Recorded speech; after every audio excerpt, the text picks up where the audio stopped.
Welcome to the Ray Bros Nerd Show. I'm your host, Jonathan, with my brother, Zach. What's up, guys? And we're at episode 13. Would have been a lot more convenient if that was last week. Yeah, okay, because of Friday the 13th. Oh, God. I try not to think of those two things back to back. Yeah, so what's the update on that game? Well, I kind of did a Twitch video saying how, you talking to me and, me kind of, thinking about it is, as a Kickstarter, now I feel like we're not really part of the project anymore. It used to be when the project first kicked off, we would get information first before everyone else. And of course, with the internet's going to be shared anyways. Mm-hmm. But it was nice, feeling oh, I had this insider information while the game's being built. This is kind of what I paid for, blah, blah, blah, blah. And now it's everybody gets the same information at the same time. Yep. And I don't know if I told you this, and I meant to show you. I might show it to you next week or maybe after podcast if I remember. But they sent me my digital wallpapers, that was one of my perks or whatever. And the funny thing is, couldn't you just Google that? Yeah, that's what I kind of said in my other videos. I could have Googled better images than the one they sent me from the game. It was bad. I was hoping I don't know what I was expecting, but I was hoping something gruesome, with my name or something, or a thank you attached to it, or something they could have edited. But it literally looked like it was something that just drag dropped. And the other thing I wonder, because I don't know anybody else personally that applied for the Kickstarter, but I wish I knew somebody else to be did you get the same wallpaper as me? Because if everybody got the same wallpaper, I'm going to call shenanigans. So, and that's what I was trying to figure out. What all... Because you paid more than the game at full price would even be worth. So yeah. What were your perks? Because I feel like even at a lower tier, you should already get the game. Yeah, so I paid, I think, the $75, which was the physical edition or whatever, and it came with extra stuff. So what I'm going to get, supposedly, but who knows, I'm going to get the game itself, obviously, exclusive, and I'm using that term now in quotations because I thought my digital wallpaper would be cool. Exclusive Kickstarter cover for the game. So I'm hoping that's something in gloss, something nice instead of just a regular package or something like that. Well, all that'll mean is it's a different cover they print. Then they print, yeah. So I'm supposed to get a thank you in the credits, which really means nothing now, to be honest with you. Art book, which I'm excited for. Hopefully that is decent. And the digital wallpapers, and then the beta code. And I can't remember. It was something else. I have to look it up. I think it was one other thing or whatever. So I don't know. But now they're charging the game at a regular game price. So I feel like I just paid $10 extra for no reason. Oh, yeah, you paid $15 for an art book. Yeah. Which, I mean... I don't even know if it's... I hope it's I think it's a digital one. Oh, are you shitting me? I don't know. I have to look back at it If it's now. a digital art book, Because when they sent me the digital pictures, I was like, this is ridiculous. Yeah, that was... I don't know. When I pre-ordered fucking Deus Ex, I got a full-length book as part of that deal. Yeah. It wasn't physical, but it was a digital book, words, that not pictures. But then it was also an art book thing and stuff, all digital. But yeah, to me, I feel like if you're gonna kickstart a game, then you definitely deserve to get the game for a discounted price. Yeah. So if you're kickstarting, all right, so you get the game for $45, and then you get the $30 worth of extra goodies. But it seems like you paid for the game, and then some digital stuff that probably I could put together myself. Yeah, that you could Google. I could put it in a PowerPoint document or whatever, and just be like, "Ooh, this is my video." Yeah. Blah blah blah blah blah. So, oh my gosh, yeah. So I don't know what to expect with that anymore, to be honest with you. And I'm almost kind of tired of talking about it. Because now I'm moving on mentally into other games that are coming out and stuff. That's why I keep bringing it up. Yeah. I want you to because then you were I'm at the point I just want it to show up in the mail and be like, oh, there it is. Because you sent me, and I know you weren't serious about actually funding it, I hope. But I just want to make sure I stay on top of you that you never kickstart another project. Oh, no, I'm done kickstarting. To be fair, the first one I kickstarted was successful, and the guy even did a follow-up to the game and stuff like that. But it was a tiny-ass game. It wasn't a full... Yeah, it's a card game, the Exploding Kittens thing or whatever. Like, that was successful. This one, it looks like it's going to be successful, obviously, you know, from everything that's been shown out. But when I did the Kickstarter for Exploding Kittens, all the information I had was before the general public. And when I got my box and everything, it was in a nice little packaging. It has exclusive packaging that nobody else can get, obviously, or whatever. But I paid the lower rate, but still got the game or whatever. This one, I knew I was going to pay more, but I thought it was going to be like something like more adaptive, I guess. I don't know. And it seems like the single player that they're adding isn't...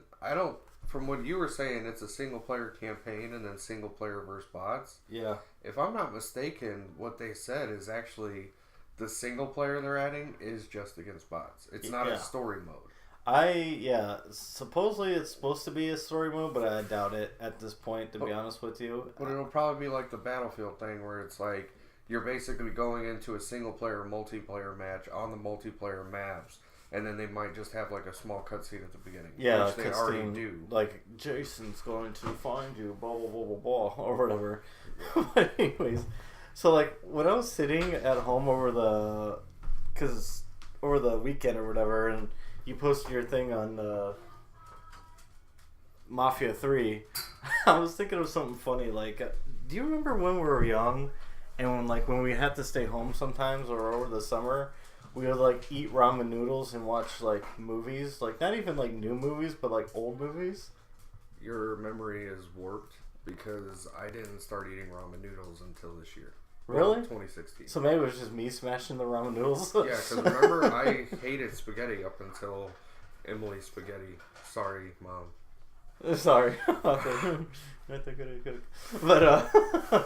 no, okay, so, alright. I think you at least were in participation of this, and maybe I just did it by myself, and it's just like a sad... You're like, hey man, isn't this fun? And I'm not even there.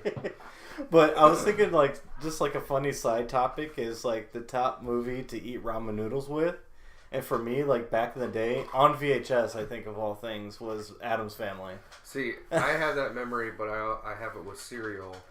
And it was always, like, funny when I'd be eating cereal and then the golf ball would land in the cereal. Wait a second, was that Happy Gilmore? No, that was... Because there's two very similar scenes in Happy Gilmore and the Addams Family where they golf. Yeah, the neighbor golfs. And it, like, hits a neighbor's house. I think it's in both movies. Now you got me wondering because I haven't seen that in a hot minute. But there is a part where it goes into his... Because he's like, damn you, Addams! Yeah. And it, like, lands in his I think cereal. Happy Gilmore stole that scene. Wait, I think Happy Gilmore, the guy was out in the like front shaking yard. his fist out the window and he gets hit in the head and falls off. Okay. Yeah, so he doesn't get the cereal, but the scene is pretty much the same, which is funny. Like, now it's got me wondering, like, how many scenes did that movie steal from other movies? Yeah. It's like, is that why we thought Adam Sandler was a good actor or a good comedian because he just stole other scenes from movies? Well, you know, Adam Sandler never wrote his own jokes when he was a stand-up comic. Well, he just had a writer or whatever? Yeah. Like, the movie Funny People is kind of about that. I mean, obviously, the whole he's dying, but then he's not really dying thing is different. Yeah. But yeah, Adam Sandler came out and said, like, yeah, I've always had a ghostwriter. I've never had my own jokes. I just perform. I'm a performer. Oh. So he would never get up in front of people and, like, tell jokes because he was a stand-up as well as... Yeah, I thought he was a stand-up. So even as a stand-up, he had somebody, like, write stuff for him? Yeah, because he was just a performer. He was just an actor. Oh. It's not disappointing. Neither is it surprising. It's just like mentally like takes your level of like respect from a comedian down like a little bit. I don't know. I mean, if his past decade of movies didn't take down your respect, for Adam like Sandler, nothing will. Yeah, nothing's gonna change. Do you remember Pixels? I never even seen that. Well, yeah. So for some reason, I was like thinking of the Addams Family movie. Like I was sitting there, like just. I don't even know what I was doing. It was the movies that we got from McDonald's.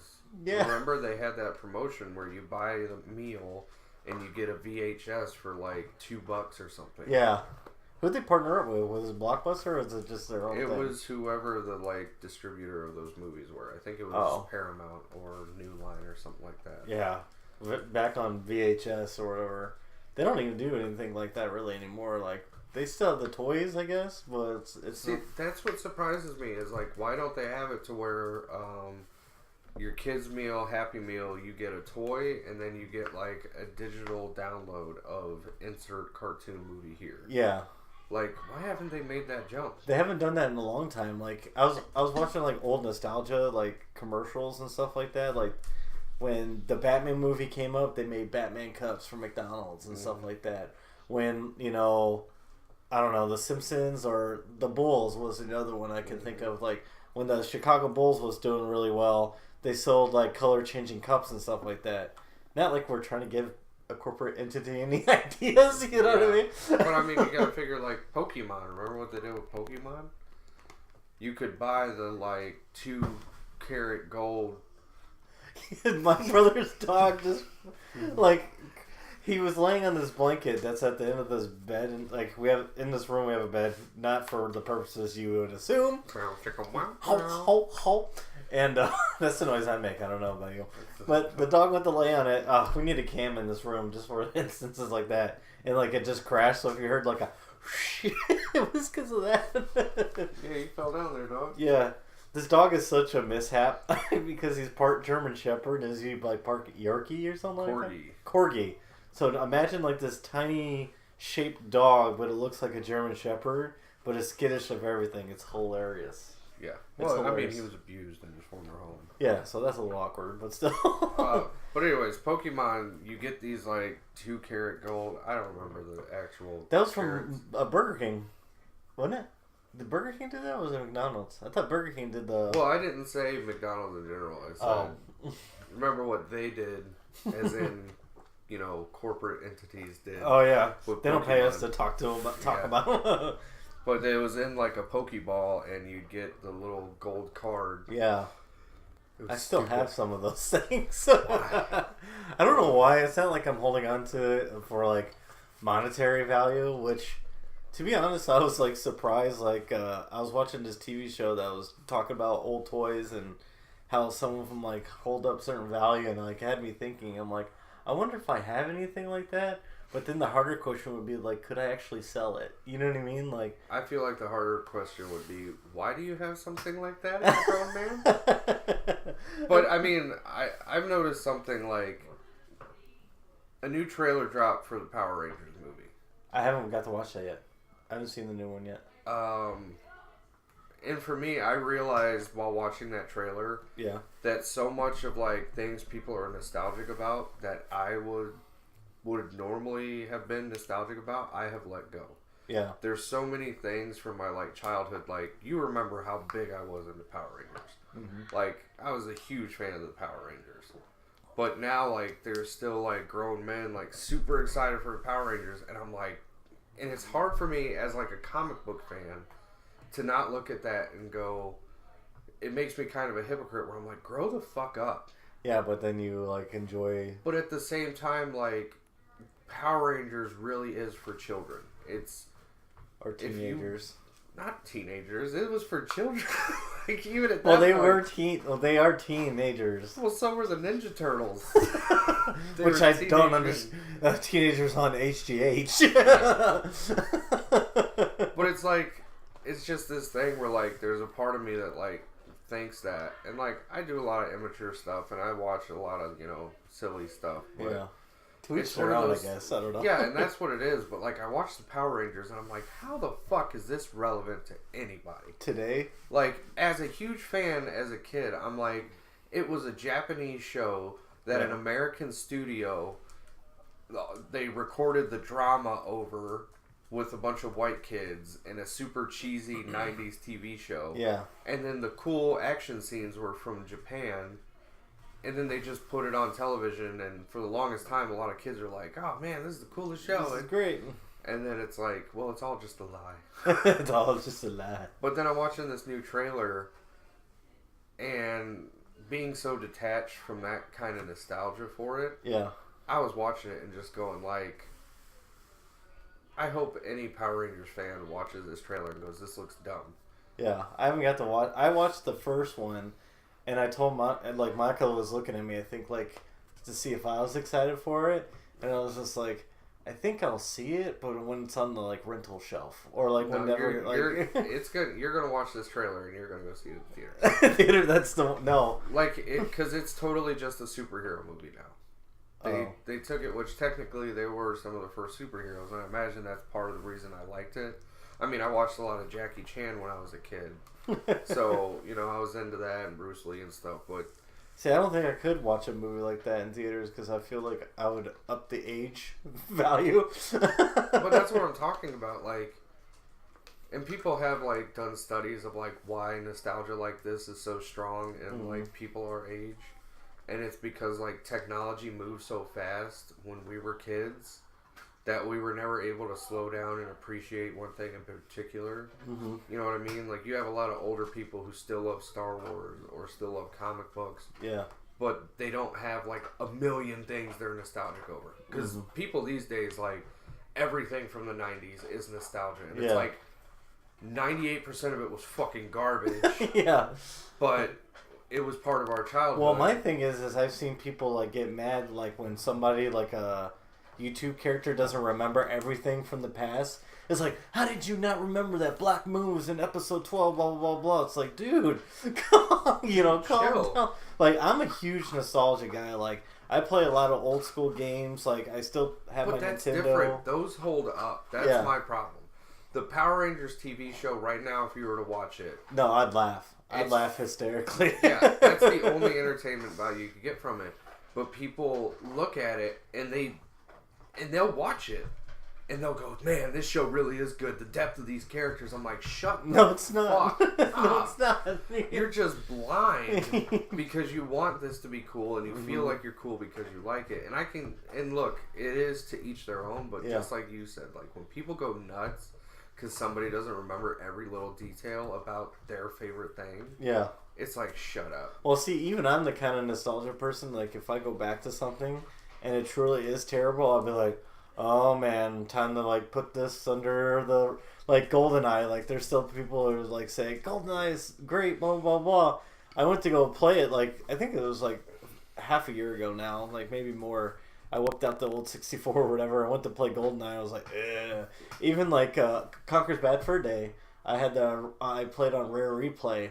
And you can tell ask Monica, I was getting so pissed off because like the like when I would go to jump, it would look like it was like a short distance, but because the camera angle wasn't quite right, I was supposed to double jump there and I'd fall all the way back to the beginning. And I'm like, how did we play these games as kids? You know what I mean? Like, well, and I feel like a lot of stuff like that, like old video games, like we were just watching a thing about Resident Evil. I feel like that game was so much scarier back then is because you had to use so much more of your imagination. Yeah. I feel like a lot of games these days... And the piss poor controls. I mean, let's be honest, the controls in that game... Well, yeah, that was part of the scare factor, but what I mean... awful. I'm not even just talking about that, I'm talking about all games back then. Yeah. You had to use a lot of your imagination to fill in the blanks. Yeah. So you would... One, like when it comes to Mega Man, the Mega Man cover art looks so much cooler than what you see on the screen. You know what I mean? So a lot of what you're doing is you're looking at the screen and it's super simple, it's super basic, but you're laying on top of that with your childlike mind what you actually think it should look like. Yeah, what's happening. And then it's like 3,000 times more cool. And it's just a lot of the things from like the 90s and stuff I feel like are impossible to do that with. Yeah. Games, they hold up. Games, the king is gameplay. But in a TV show, some games hold up. Some don't. Like, because, like I said, I played some ones that we went back to. Like, Fighting Force is one I know would be miserable. But, like, games like Streets of Rage, that's awesome still. You know what I mean? Yeah, like, and I mean, like, the cutoff was probably when we started going polygonal. Like, there's not very many PS1 games that really hold up gameplay-wise. Yeah. Maybe Crash Bandicoot, maybe. Which I can't even stand. Which they're doing they're doing a remaster for, and which I look forward to because that's gonna be cool to have like that platformer back. And then you know what's funny? Like people are saying like, "Oh, bring back Spyro." I'm like, would I like Spyro if it came back? Because like I would prefer Spyro over Crash Bandicoot. Crash, in Uncharted 4, there's a little Easter egg. It's not an Easter egg. It's part of the main path of the game. You play a level in Crash Bandicoot. and it's straight up old Crash Bandicoot, and I was like, oh wow, this game is dog shit. It's bad. The gameplay is bad. You're running at the screen, and you're jumping and moving side to side. Like Mario, a lot of what made Mario good was like you're on one path, but then it's finding hidden areas. It's stuff like that. There was none of that in Crash Bandicoot. It was you're on a linear path, and you're just running at the camera, and then you jump on boxes like... Yeah, or running away from it, or whatever. Yeah, but even like when it comes down to it, like if you're like, hey, do you want to play Super Mario Bros., you know, the first one, or do you want to play Mario 64? I want to play Mario 64, because it plays better. It's more interesting. Yeah. But when it comes to Crash Bandicoot, hey, do you want to play Crash Bandicoot or Jak and Daxter? I'm like, you could take Crash Bandicoot and burn it to death. I'll play Jak and Daxter. Like, that's still a really good game that holds up, gameplay-wise. Yeah. That's why, like, I still would like to go back and play combat cards. Like, I watched this video, like, it was top 3 games you would play, or the 3 games you would bring if you're stranded on a desert island, like, that you would play. And, like, he picked a lot of, like Grand Theft Auto 5, Fallout 4, I think was the other one, something like that. I was like, Grand Theft Auto 5, I agree with. Fallout 4, I don't know, like, if that's the one I would pick. I wouldn't. Like, if I was going to do an RPG, it would probably be The Witcher 3, because there's, like, a million different choices and a million variables. Yeah. And a million different ways you can change your playstyle. Like, I feel like mine would be... My number... I'm not saying 1, 2, or 3, like, in specific, but I agree with Grand Theft Auto 5 because it has, like, so much crap in it or whatever. I think Diablo 3 would be my other one, but, like, I would want the PC, like, if I could bring a PC that's not connected, you know, because then you have all the mods and stuff that you can do and all the extra crap that they have on there or whatever. But the third one, I was thinking, like, it'd just be funny just to have, like, Super Mario Brothers or something, like, random. You know what I mean? Like, see, I feel like I would... I mean, it's tough because I almost feel like, even though I don't play them anymore, I almost feel like I would have a hockey game. A hockey game? Like a sports game or something? Yeah, because, like, there's a million permutations to how that can play out. There's a million different modes at this point. You can build, like, your team from the ground up and build stadiums or just be one player. Like, I feel like there's so much depth to sports games, but at the same time, because of that, the gameplay has kind of been lost, and it's, like, boring. Yeah. Like, there's no excitement to it anymore. It's not like NHL 94. But still, if I'm on a deserted island, we're talking, like... And that's the thing, like, the big question is, okay, you're on a deserted island. Do you have internet connection? Well, he said the rule is there was no internet connection, because obviously you would use that to call for help. Then I wouldn't even want to bring Grand Theft Auto 5. Oh, because you wouldn't be able to... Well, you can still play offline and have, like... Like, my favorite thing about Grand Theft Auto 5 one time was... which I was kind of mad about it, but I thought it was neat. Is, like, a random person would be like, hey, come help me out, blah, blah, blah, blah. He's getting jumped or something. You go back there, and next thing you know, it's like a gang, like, trapping you. It's like, God damn it. Yeah, but how many times could you get jumped by that gang before you're like, I'm never playing that I'm never playing that again. Like, if it was, like, you online games, like, you can play online, but you can't call for help, then it's, like, super easy. Then it is Grand Theft Auto 5. Yeah, it's too easy then. It's World of Warcraft. Like... But it's like... How uncomfortable are you if you have enough power to generate whatever system? You know what I mean? Yeah. Like, and that's why I feel like the whole concept, oh, you don't have the internet because then you could call for help. It's like, if you try really hard, you can probably, you know, craft, you know, a walkie-talkie or some kind of signal device out of a system. Out of a PlayStation or whatever. Especially because they're like computers now. So, yeah. Who knows?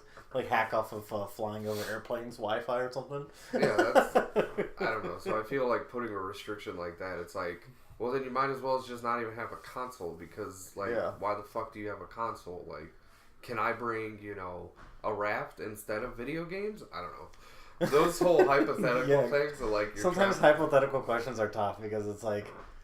Because my brain, I think, works like the same way you're... Like, that's why, like, I always want to go into one of those... They have those trap houses now, those trap rooms. It's like I want to go in there to see how like they set them up, because my brain's gonna be like, all right, that door right there is made out of plywood. Can we just like, you know what I mean? Yeah, like I mean that's what I was talking about last. It's like you do have to separate your brain. I don't think I talked about it on the podcast. I think I talked about it when we went to dinner this week. The fact that when it comes to horror games, the reason I have problems playing them is because a horror game asks a lot of you up front. It doesn't earn anything. It asks a lot. A horror movie has to earn it. Yeah. Because most people are going into a horror movie planning on laughing at it. So if a horror movie jump in scares at least you, once, because at minimum there's at least one jump scare per like horror movie. Like I swear it's true. Yeah, which it has to earn that, you know. But for me, a horror game, you have to go into it going, all right, I'm going to be scared to go through these doors because it's a horror game and I need to be scared to go through these doors. You know what I mean? Like, you have to tell yourself that before the game even tries even to like scare you. it's scary. Did I tell you about the Easter? Speaking, like you said, Easter eggs. It reminded me. Did I tell you I got the Easter egg for the Resident Evil 7 demo? You told me you got it, but you didn't say what it was. It literally is a sign that says "You are the greatest" or "You're the best," and it has a coin on it. And I think it's like a lucky coin or something, or dirty coin. I can't remember exactly now. Heaven forbid. And I guess, supposedly, within Resident Evil 7, which makes me nervous about it again, is there's going to be little things that you can use coins for to, like, unlock these boxes or whatever. And it withholds, like, materials in them. I don't know how that's going to work. Wait, so you're saying, like, vending machines? Yeah, like vending machines, kind of. But I guess they're supposed to be in, like, bird cages or something.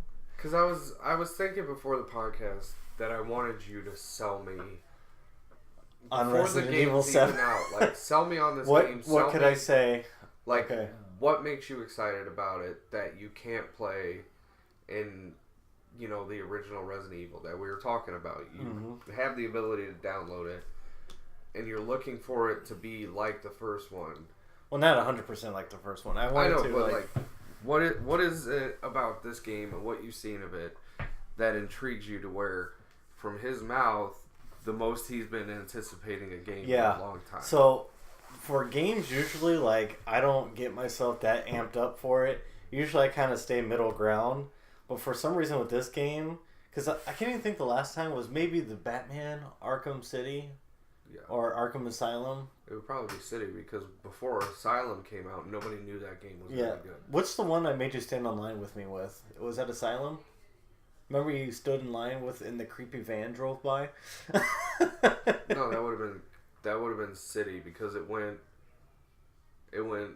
Asylum, City, Origins, Night. Yeah. So probably Arkham City or Yeah, because then, like, the next day, because I was like, oh, I can wait till he gets through it and then borrow his copy or something and play it. And I watched you play, like, the first, hour and a half, and I was like, well, and I got my truck at the time and drove to GameStop and got my copy. So needless to say, the last one that I was, like, super in for, like, above normal, was that game where I made Zach even stand in line with me with a bunch of kids. It smelled in that store. It smelled, and there was this guy that was talking about how he was going to get laid or something like that.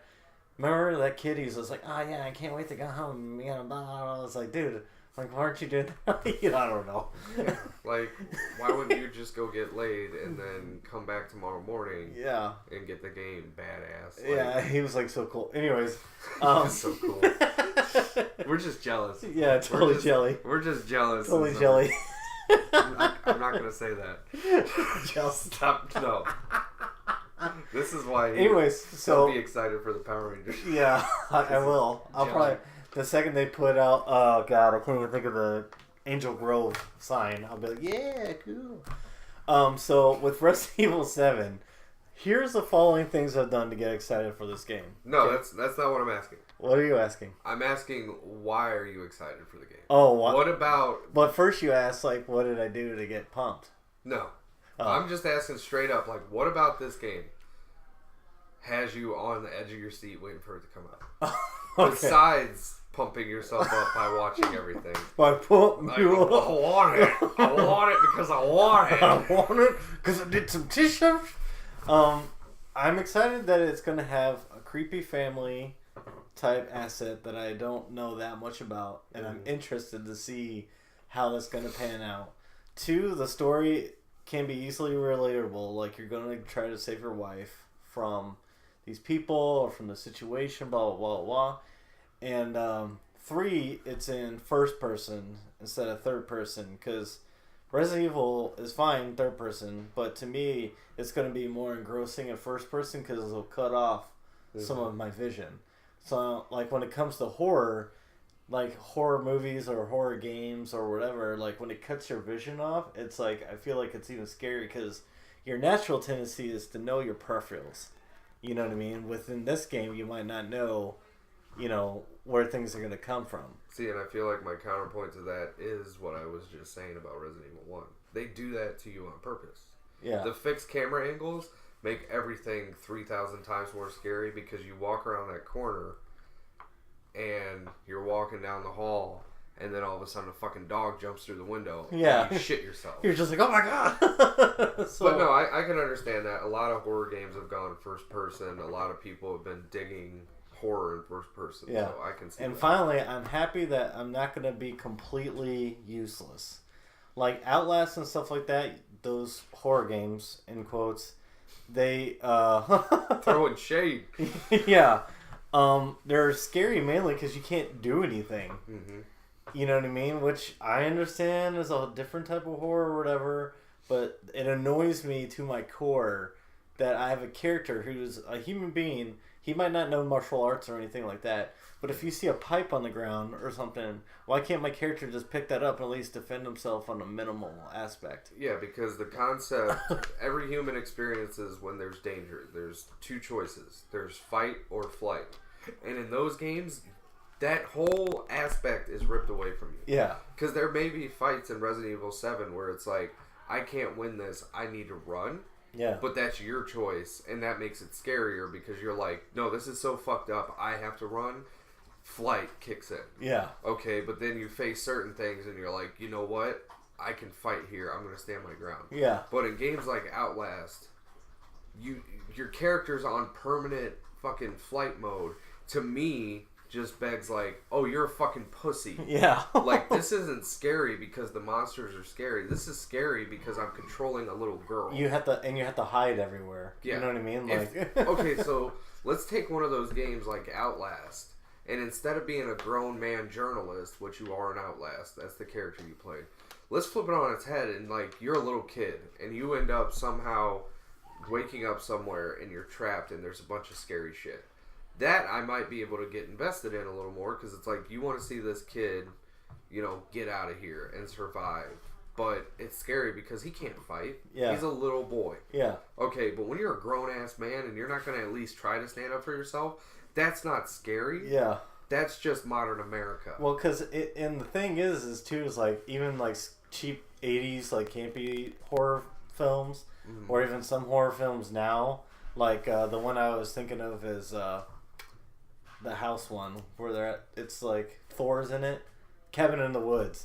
It's like, even the guy that you would assume is like shitty at combat or shitty at something, he still defends himself. Now, what he defends himself with is hilarious. A bong. A cup bong. Yeah, a cup bong. No, it's a thermos bong. Yeah. That's what it was. I was doing it in my head like... Yeah. I was jerking but off like, the he sky. has the ability... So, that's another thing I'm excited for, is that, like you said, even when I played the demo, there's a part where you have to fight a monster. Spoilers, whatever, it's been out for a while. It's a Resident Evil game. It's a demo, yeah. There's a monster you have to fight, and there's different ways you can do it. You can kick a body up against them and just get the fuck out of there. Yeah. Or you can go find a way to get an axe or whatever, or get some bullets or whatever, and try to fight it.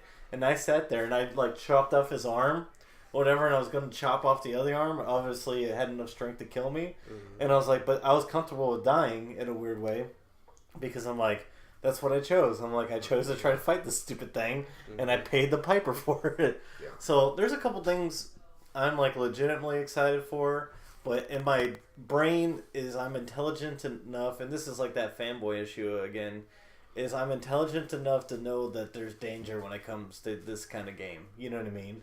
Yeah. And the dangers could be like, all right, if there's a coin system where I unlock things, are you telling me like this house is full of like plants and stuff? Like, and not just like on the ground, like what they could have done. What I think they're doing and what they could have done are two different things.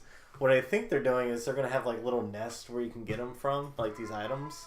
Yeah. You know what I mean? What they could have done is had inside the house where there's like plants like you would inside a house, but it's like health and stuff like that. You know what I mean? I think it would be cooler if there was like these special items or whatever where it's an old house. Sorry.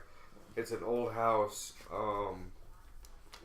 And so I think it would be cool if they have the graphical fidelity is to have like hidden items and stuff. Yeah. Be under floorboards and then loose, boards on the walls and stuff. Like that would be super immersive. Where you have to look around. Yeah, because even in the demo, going back, it's the only thing I've reference of. Is in the demo, like they have certain things that are hidden, but it's like usable. So for example, there's a gun that's hidden inside the toilet or whatever. Mm-hmm. There's a box of ammos hidden under the stairs and stuff like that, where it's like, okay, this is cheap, but it doesn't take you away from the immersion of the game, if that makes any sense. Yeah. And with a horror game, I feel like because there was something I was thinking of, and I don't know if I said it out loud already or if I said it in a podcast or whatever, but I always give horror-related things a pass. Yeah. And I think it's mainly because, like, since I was little, like, when we would get babysat, and I put that in a very loose term because it was more like we got sat in front of something, there's usually, like, a horror movie on or something. Yeah. Like, the earliest memory I have of a movie, like, some people might be Ninja Turtles or Batman or something. Like, for me, it's Critters. You know what I mean? Mine's probably Witchboard. Witchboard? Oh, yeah, God, that movie's creepy as hell. But, so, like, whenever I see horror things, I always try to, like, give it the benefit of the doubt. Now, I'll call it out if it's dumb as hell. Like, that movie Bye Bye Man that just came out, I won't go see it. I might, like, rent it still just to be like, oh, okay. You know what I mean? And that's why we're, like, so different. And that's why, for me, if you're going to have a horror game, for me, you have to have some sort of action in the horror game. Mm-hmm. And if you don't have really good action, if you have just mediocre gameplay that's meant to be scary, you better have a fucking awesome story. Yeah, to follow it. Yeah. Because I feel like the best Resident Evil ever has been... I mean, technically, the best Resident Evil ever has been was actually Dead Space 2. Like, yeah. Like, you know what I mean? Like, yeah. It's basically the same game, except for, it's a fucking Resident Evil game, but it's in sci-fi. Space. Which I generally prefer sci-fi over zombies anyways. Mm-hmm. But I mean, you're technically fighting, sci-fi zombies. But I feel like, in reality, like, for me, Resident Evil 4 was, like, the pinnacle of the series. Mm-hmm. And it's because there was genuinely scary stuff, but it was mixed with a lot of, like, action. And, like, the reason why that game is so perfectly designed and so remembered today is, remember how in that video the guy was talking about, well, you found a health pack, now you know the next room is going to be shitty? Mm-hmm. What that game would do is it was great at peaks and valleys. So you'd get a butt ton of ammo and stuff like that, and then next thing you know, you use all that ammo. It's gone. Yeah. And then so you're going, you go from a big action scene, which is scary. Like, the scariest thing I've ever played in a game, in a Resident Evil game, is 100% the house you're barricaded in. So there's a scene where it's you, the president's daughter, who you're supposed to be saving, and then... what is his name? He's the goofy, like, Mexican dude, or Hispanic dude, I should say. He's not Mexican. Luis or something. And basically, you're just getting flooded by not even zombies, the Ganados, the, infected from the town. Yeah. And it's cool because it's a 2-story house. There's a bunch of windows, and you're pushing bookshelves in front of the windows. You're going up to the second floor, and, like, ladders will come up and land on the windowsills, and you're pushing down those ladders. Yeah. And then you're just, like, getting down to it, and eventually, finally, just this, every time the clock tower goes off, or the what do you call that? The bell in town. Yeah, oh god, I know what you're talking about. The bong. Yeah. Yeah. So whenever that goes off, bell tower. They leave. Or the belfry. I said clock tower. I was so close. But so by the end of it, you go into that house with a ton of ammo, and there's a bunch of ammo in the house. And when you kill enemies, some of them drop ammo and stuff. So you know. Can you pause it? Yeah, no problem. Okay, Right. yeah, sorry for the delay there. My son came. He's basically the Raptors from Jurassic Park. Yeah, pretty bad. He could turn to the doorknobs and go. Rah, rah. But as I was saying, for me, like a perfect horror game has to have some kind of action in there. You have to feel empowered at some parts. Because if you don't, if it's all just scary and you're always out of ammo, then to me that's not fun. Yeah. And like I don't play most video games to not have fun. See, and I play games to have fun. You and know that's the thing. You wanna play a game to have fun. So like, even the first Resident Evil, they had a good mix of like, all right, you're getting these guns, these ammo. All right, you come around this corner, and there's zombies here. And if you remember in the first one, on top of that, they didn't have zombies respawn in the first one. What happened is certain zombies don't die until you burn them. So there's certain areas you got to backtrack to, and if you forgot that one of these ones needed to get burned, then you walk in and there's a zombie there and he grabs you right as you go around the corner. But then you remember that, and in case you have to reload your last ink ribbon, which fuck them if they go back to ink ribbons. I don't think they are. Because that would be the dumbest. Something tells me it's going to be another autosave, but I hope there's a place where you could like save. Yeah, like if you don't have manual save in your games these days, like go fuck yourself. Yeah. Like there's all the technology in the world, unless your game is built for that, like Dark Souls. Yeah, and not to cut you off real quick, that's another thing that they're bringing back. I don't know if it's a bringing back thing that I'm excited for, but inventory management. Like I feel like that's going to be another thing that's added on that I'm going to be like. Which makes sense because you're one person. So but you shouldn't be able to all... Because the item management, the amount of items you can carry in those games... Yeah. Still, you're one person, but you would need a fucking backpack. Your character should have a backpack on if you're going to be carrying... Or something, herbs. And then it's like, okay, you have a shotgun and a pistol and then a submachine gun. They could always do it like The Last of Us where you like just slung it on them.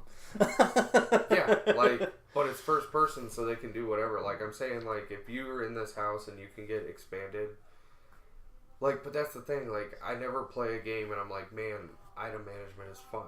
That's anti-fun, and like I just It's cool though. It'd be an idea though if like you can find a backpack in the house because obviously that family lived there, and like that's the way you can get more inventory is like you put it all in your backpack. I don't know. We'll see what happens. But that I mean. Those are things you deal with in games. Like, that isn't going to necessarily ruin the fun, but I'm just saying, like, I wouldn't be excited if they brought back, like, you start with 6 blocks. Then you get jumped up to, 12 blocks. Then you get jumped up to 18 blocks. Because then even in your mind where you're like, oh, man, that's more realistic. You're one person. It's like, okay, if you're carrying, a Gatling gun, a pistol, a shotgun, all the ammo, all these, plants to heal yourself, it's like, okay, that's not realistic anymore. That's just a chore. Yeah, it's just like whatever. Like as you said, Last of Us was like super realistic in that way. You saw on your character where those weapons were coming from. Where the whenever you'd craft the blades, you could only have 3 shivs at a time, but you could see them on them. Like so, I support that if it makes sense, but if it doesn't, it's like The Last of Us. That's another perfect example. You know what I mean? Like, I guess I could even say, like, the best Resident Evil's ever been was The Last of Us. Because it's a zombie game, but then there's also moments where you're fighting humans, and that's almost as terrifying as fighting... Yeah, but you can't let these zombies touch you at all. They will murder you. Unless you have shivs ready. Yeah, they will eat your face off. So the last thing I want to talk about before we reach our hour is the new trailer for Logan came out. Yeah. I tell you what, though. I will say... I don't know why I'm making fun of my brother for this. I think it's just because Fox is like, they're so willy-nilly with their X-Men movies. You really don't know what you're going to get. But this seems like it's going to work. But the thing I hated about the trailer in a way, not really hated, but I like laughed about at the beginning, is how much product placement there is within the first like 20 seconds of it. Like the chick's eating Pringles, she's opening like a can, like a fridge for like to get some extra XP Mountain Dew. You know what I mean? Here's the thing though, and this is gonna make makes it more real. Yeah, I will that's say. The thing. Yeah. This will make me sound the most American I've ever sounded. Yeah. In terms of like, if I'm watching a movie set in America, I'd like to see the products that they're actually grabbing. I don't want her to grab a can of Pringles and it says Dingles and it has like a chick face instead of like, And that's a good point, but you have to admit sometimes when they do movie product, this should be a whole different podcast thing. It's like they hold it so you can still see the label. But I don't think they did in this one. Like the Pringles can, you only saw Pringles for like a split second. Yeah. When she went to grab the door. Like that was the only like split second you saw Pringles. Outside of that, you're like, well, that's a Pringles. She's a jerk, by the way, trying to rob the store. What a jerk! Oh, and then she just fucks that dude up. And I love how the trailer just opens with a scene, and it's her like trying on the glasses and stuff, just being a kid. Yeah. And then she fucks that dude up. Which is the store clerk trying to get his money.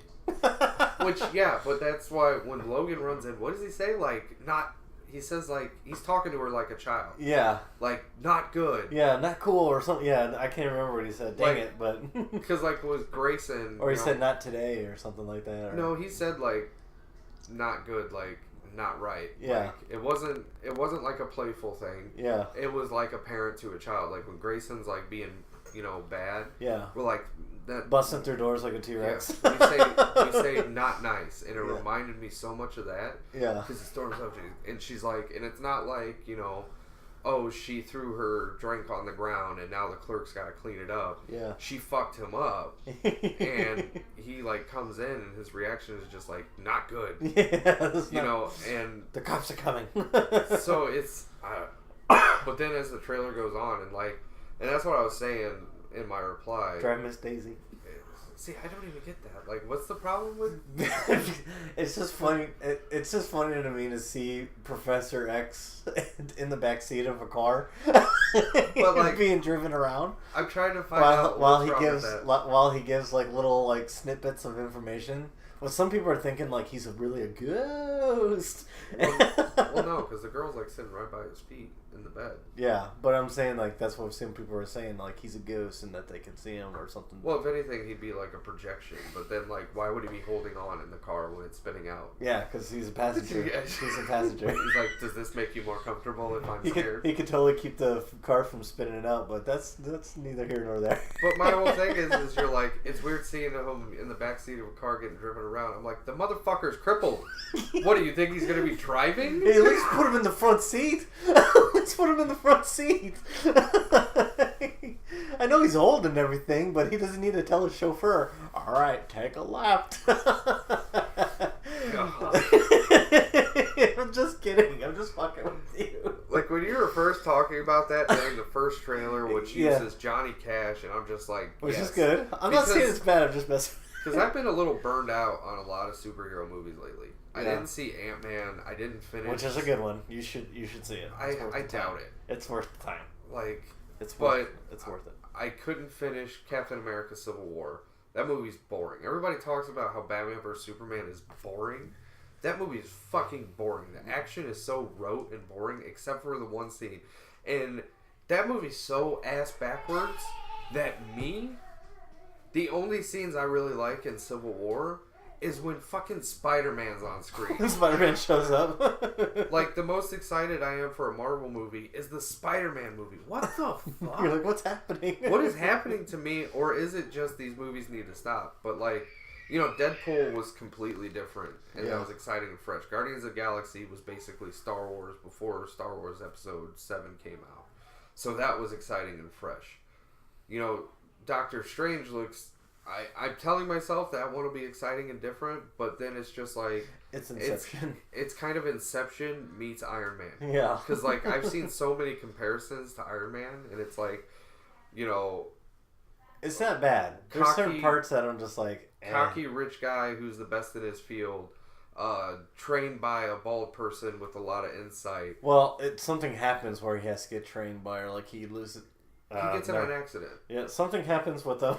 Like, the problem spoilers is, too... his hands... Oh, God. I've read the comic book, so I know why these characters... Like, I'm saying if you don't know what's happening, like, in the movie, like, he loses... He's like a heart surgeon or a respected doctor, so he has to use his hands a lot, a surgeon. And then something happens to his hands where he can't use them, so he tries to do physical therapy, all this different crap. And then that's when he gets in with their little clan thing and blah, blah, blah, blah, blah. Everyone kind of knows what happened from there, so... that sucks. Error has occurred. So, I don't know. I've been so burned out, but just that the first trailer was awesome. The guy who's like the bad guy in the movie, he's a really awesome actor. Yeah. He's never seen The Stranger, I think it's called. Especially with those Wild West glasses. Those are sweet. Yeah. Like, you can tear down this. I'm just playing. I'm about to drop spoilers for Resident Evil on you. Yeah, my brother holds the box of information. See, and back to the Resident Evil thing, like, the reason I was asking what's got you excited is, like, for me, the most excited I've been for a game in a long time was Metal Gear Solid 5. Yeah. And that's because I played every single one except for the 2 PSP ones. Black 8 or something, or... No, it was Peace Walker, and then they had one that was like Portable Ops that I never played. But I was excited for those games because I love the like story, the world, the over the top shit.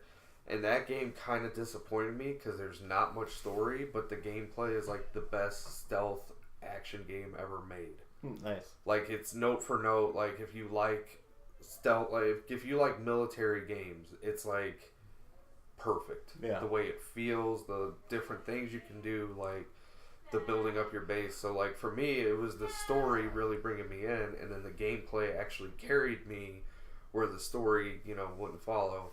And quite frankly, I know for a fact you don't know the story for Resident Evil, because if you did, you'd be like, oh no, fuck this game. Because like the world of Resident Evil like went so far off the rails.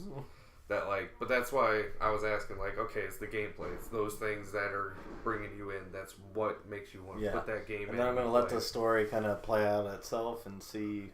I'm going to be honest with it. I'm not going to lie. I'm going to be straight up, like, whether I hate it, like it, or everywhere in between, because it comes out Tuesday, but some people are saying, because I pre-ordered it at the GameStop or whatever. We already said that company's name, but, that it comes out at 9 o'clock, so I can pick it up at 9, but I have to call the store to see if they are staying open for that or whatever, or like how that's going to work. Yeah, because the tricky thing is like when it's an international release, so like The Witcher 3 was the same thing. The Witcher 3 technically came out at 6 o'clock on Monday evening.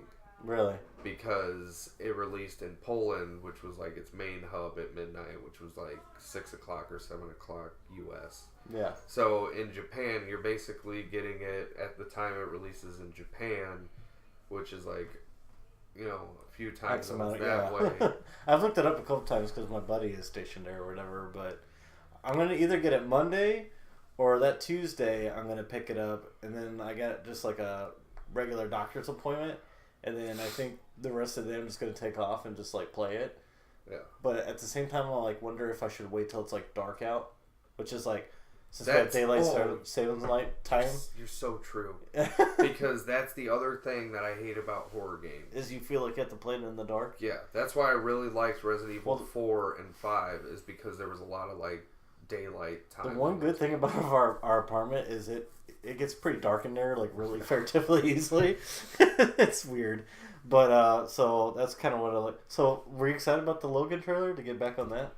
Yeah. I mean, like, watching Logan run through the woods, straight bloody as fuck, stabbing dudes, like, we've been waiting for this. Yeah. Like, anybody who's watched these X-Men movies have Professor X said the F word. What? He says the F word. When? In the trailer.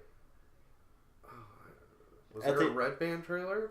No, I'll show you the one I saw. It would have to be the Red Band, because maybe Red Band has like high violence, like language, like it's actually what the movie's rated, and Red Band is a R-rated trailer. And it was like, oh, all right. Fuck, yes. I have to show you because I watched it on my phone just earlier today. Because that's the thing, I still haven't watched X-Men Apocalypse. Me neither. Like, I want to. The one where it's like the new kids or the teenagers or whatever. Well, they're not even new because it's the same kids. It's the same people, kids. Yeah. Like, First Class was the best X-Men movie, in my opinion. X-Men First Class is awesome because it's almost like a spy movie but with superheroes. Yeah. They build the whole team and then Banshee flies over the water. My favorite's Last Stand for sure. I know it is. Like, that whole Jean Grey fucking... Dark Phoenix. It's so weird too because you're like so butthurt about that storyline, and I feel like it's not even just that. I'm not hating that movie just because that storyline, but it does make sense of why Professor X needs to be in the back seat because he's a weak ass bitch. He's a weak ass bitch. Oh, doesn't he die in that one? Yeah, he does. And then but becomes a chess piece. But because of Days of Futures Past, he comes back. He becomes a chess piece. That's right. Remember at the end, like he's playing chess or something, and then he talks. I haven't seen Last Stand in so long. Me neither. I do remember. All I remember is that like they put in a YouTube video joke in that. Yeah, the Juggernaut bitch. Juggernaut bitch. I'm like, oh, they should have watched the rest of those videos. Archangel was fuck. Anyways, but yeah. Which I guess in Apocalypse, Archangel's back. Like, I don't think I've ever seen that one either. Maybe I have. I can't remember. Apocalypse is the one with Apocalypse? the purple dude. He's the guy who looks like Ivan Ooze. Yeah, I know who Apocalypse is, but I don't think I've seen that one. I saw First Class for sure, and I've been meant to see the one with Quicksilver in it because I've seen so many damn videos about that scene alone where he like slows down time because he's moving so fast. Days of Futures Past has the first one. He's barely in it, and it's funny because at that point, like, because that's the other thing with the like split of the X-Men and Marvel movies is that, he's actually supposed to be the son of Magneto and Scarlet Witch, but Scarlet Witch is in the Marvel movies because they can both use Quicksilver. And they can both technically use Scarlet Witch, but they haven't shown Scarlet Witch at all. You guys need to like get together and figure out who's gonna use who. Well, that's like one of the only overlaps they have, and that's why in Avengers 2... Yeah, but Fox is releasing Wolverine, so they must have the rights for him. Fox does. Yeah, Wolverine's an X-Men. Oh yeah, that's Fox true. has the mutants, and that's the problem. Yeah. Fox has all the mutants, That's my favorite part of Deadpool is how he kind of points that out. He points that shit out. Yeah. And like people were like begging for Deadpool to be in Logan. I'm like, that wouldn't make any fucking sense. They just want to. They just want tone X-Men Origins Wolverine to like disappear off the planet. Well, I mean, which I understand. So one more thing I wanted to, because we only have a few minutes. Did you watch the trailer for the Injustice 2? Story mode. And I was not Infamous. And I'm sitting there watching it. And I'm like, this trailer's dark. I did a video of Twitch, and I kept on, and I said Infamous 2 instead of Injustice 2 for some reason, but I meant Injustice 2. I even texted you. I was like, "What's wrong with Infamous? He's shooting people with lightning. He's not even fucking you know, stabbing dudes." So did you watch Did you see the trailer for that? Yeah, the story trailer they released. Fuck yeah. Yeah, it looks pretty intense. Yeah, but it's not bloody and gory, John. I mean, the guy like pretty much had his back into its 10 spasms and not a drop of blood, not a single drop. There's a justification, just like there's a justification for why one man can only carry so many items. True, I got you. Professor X in the backseat. So we're coming up on our hour. Is there any final thoughts you got for this well-formulated podcast? Because I don't think you and I really had a topic. We just kind of flung with it this time. Yeah. For me, like, I was going back and forth thinking about getting Resident Evil. But I'm really going to let it play out, and I'll probably end up buying it when it's cheaper pre-owned so I can return it in 7 days if I don't like it. Yeah. I think you could probably beat it in 7 days because it's only 15 hours long. Is that what they said? Which I'm fine with because I don't want to... I'm not buying that game then. I'm just letting you know what's happening. Like... That's how much That's how much information about this game. I even know how long it is. That's bad. Like... But I wonder if that's 15 hours of straight bum rushing because you gotta... There's some people that play games that say the game time, and I'm like, how did they get 15 hours? I'm 15 hours. I'm still in the first level, but that's could just be terrible game. But I mean, like pre-release, you're usually getting the highest number possible, And so the highest amount of time you can spend... That wasn't the highest. It was like a 15 to 30 range, I think. What? Then, yeah, okay, that's not bad. Yeah. Because, like, for me, if a game's 15 hours long and a lot of it is, like, puzzles and, you know, boss fights where you don't actually kill the boss, then I'm not going to play that game. Yeah. Because then it's just going to be boring. Yeah. But so anyways, your final thoughts, sorry. So I don't think I'm going to get it right away. I think I'm actually going to get Yakuza 0. I loved Yakuza 3 on PS3. Which is basic. It's impossible to describe a Yakuza game because it's like Grand Theft Auto meets Streets of Rage meets insert, you know, Japanese crime film here, or even, you know, American crime film here. A lot of it is like watching videos and reading dialogue and then exploring Japan on foot, and you go to like different locations and stuff, and you know, you can literally go to arcade and play Sega games, like Sega arcade games. So this one goes back to the 80s, so you're actually like playing old school arcade games. And then weird encounters, like random encounters. It's like, and then also a ton of leveling up, like JRPG elements. But then the action is like a brawler, where you get in these like areas, and like if you're on the streets, it like locks you in a certain area, and then you duke it out. But then there's the actual story missions where, like, I was watching one from the game earlier, and it's almost like I don't want to really say that. It's almost like Dread, where it's like you're climbing up the tower. Which Dread? The new one. The new, okay. Did you ever watch that? I haven't seen that one yet. I let you borrow it, didn't I? Yeah, but I brought it back because it just like was never. No, you need to watch that movie. Like, that is one of the best action movies to come out in years. Even better than damn, I can't think of the name. Never mind. I'll think of it later. But it is probably better. I mean, it's not as good as John Wick, but it's just like nonstop hardcore action, and Carl Urban never takes off his mask. If you didn't know who Carl Urban was, or that Carl Urban was starring in that movie, you don't know it's an actor there. You just look at it and you're like, that's Judge Dredd. This guy was like, I love this character so much, I'm not taking off this fucking hood. He's that character. Eat recycled food. And yeah, there's no fucking Rob Schneider in it. But good for the environment and okay for you. Yeah. But like, he's going up these floors because like, he's basically like, yo, I'm getting out of the Yakuza. And the guy's like, no, you're not. I'm going to stop you.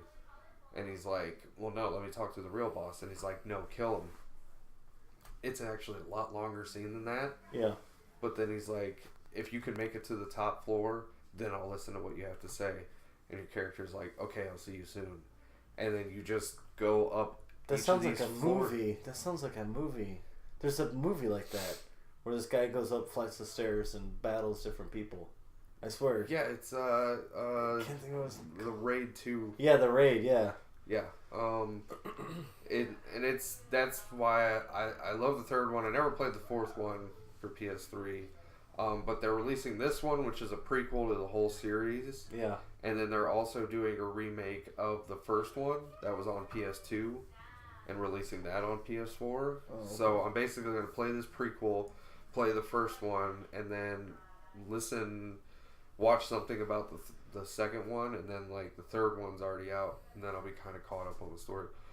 So I think I'm getting that on Tuesday instead, and it's super Japanese, and I like Japanese shit, even though I'm like white as fuck. Yeah.